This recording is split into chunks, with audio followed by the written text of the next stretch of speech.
What is going on, guys? This is All Gaming with my review of Log Horizon Episode 7, and this episode was very informative and rather insightful, if I say so myself. So we learn about the currency of this world, which is just gold. And apparently you could buy, you could buy a standard meal for like 5 pieces of gold. And you can also sleep in a cheap inn for 15 pieces of gold. So if you want to have like a normal life, you will only need 30 pieces of gold a day. And that right there, is pretty low, but it's because you're like only going toward the cheap stuff. And so now, Shiro's master plan involves money somehow, but we really don't know, what the plan is exactly. Because all we see is, Nyanta and these chefs of the Crescent Moon Alliance, they're like making stuff, and we see that they are planning on opening their own little food stand. So we see Natsugo, Suryu, and I forgot the name of that fox guy because I don't think that they said his name too much. But they're all out in the woods and they're fighting like these food boars because we see they have like ingredients and stuff going from their bodies. And so they can't kill them because if they kill them, they can only use, I think it was like 2% of their bodies. But if they catch them alive and cook them, with a master chef, then they can use all of it. And that right there, was pretty informative. I definitely, like that, how this series go into such detail when they want to explain or reveal something about this world. And so once they have this like food stand going up, we see all these warriors, walking around because they're hungry, but they hate the way that this food tastes. And so they want to find, they want to eat, but at the same time they don't, because the food here either tastes like nothing or it's just so salty that you don't want to eat it. But when the Crescent Moon Alliance, actually presents themselves to everybody, they're all like a little bit taken back and they don't really want to eat. But we actually see some random guy actually tricks one of his friends into trying a Crescent Moon burger, which costs 15 pieces of gold. And so once you like tries it, she actually gets so happy that she started eating it like some kind of rabid animal because it's so good and it's been so long since they had real food. And thanks to her, everybody wants to try this, and we just see how this place now is blowing up in popularity because they are the only place in this world where you can find actual food. So now because of that, they are beginning a profit.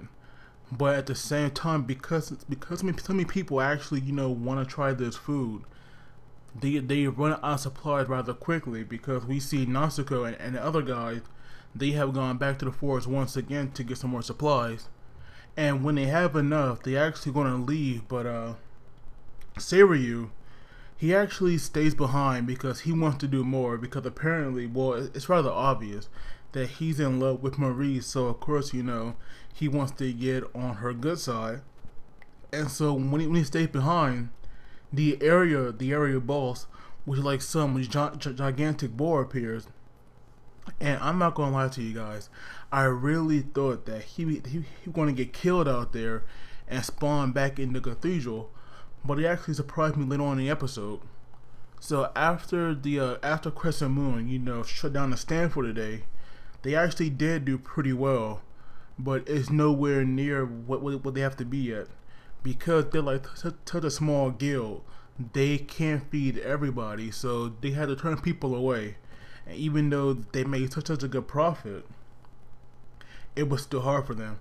And I'm also wondering like what is going on with Marie and Natsugo, because we see like at one moment she hugs him, but he falls back into the wall. And Natsugo, I thought was a character that would like enjoy that, but it seems that even Marie might be too much for him. So I'm definitely wondering if it's possible, if those two could get together. And maybe the person that Suryu didn't want to lose to was Natsugo, because he can see how him and Marie, interact with one another, and because he loved her, he could probably try, to want to win her over. So that right there would like make a lot of sense to me. And then we have Henrietta. I think that's how you say her name, but her real name is Yumiko or Yumeko, because we saw when Marie called her by that, she got rather upset, which to me, I find that weird unless she hates her real name.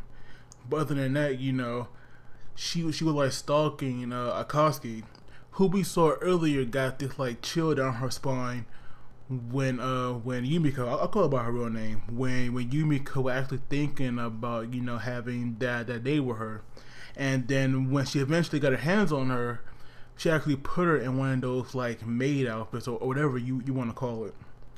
And Akatsuki actually did look pretty cute in that. I actually liked it, and you could just see that she was so embarrassed by it, which made her even cuter. And also, it's like way too obvious that Sebara is in love with Nayanta, because we just saw her, spying on him like crazy hard when he was helping the other chef, trying to cook. And so now, so now we learned that like Shiro had another plan if this one failed, which it kind of did, but at the same time it didn't. But it said we don't know nothing about that. So Shiro has all these plans, already thought up, but we have no idea, what those plans are just yet. And so then later on, we see that he was talking to Minori, via telepathy. And when he tried to go into the guild, it rejected him because he not a member there, so he can't enter. But then we saw somebody that actually part of the guild, and they went in. So I'm wondering if that person that we saw will actually, report Shiro to the highest ups in there, because that would definitely be a problem. But I am wondering, how is Shiro going to get in there, to save them, unless they leave, because that would make a lot of sense to me. And so Shiro was telling Nayanta that every building there is buyable, but they are just like extremely pricey. And so then Nayanta had made a suggestion about buying this train station for their base, and I thought that right there would be kind of cool, but Shiro didn't like that. So then they had called somebody. They called somebody called Sojiro, who we saw earlier trying one of their burgers. So apparently, he has these 3 people as part of his guild, 2 female, and one is obviously, a gay man. And his guild has an awesome name, Caravan of the West Wind. That name is freaking epic. I love that name because to me, it's pretty beastly. I'm not gonna lie to you guys. So now Shiro wants to help for his plans, and of course, they're gonna help each other.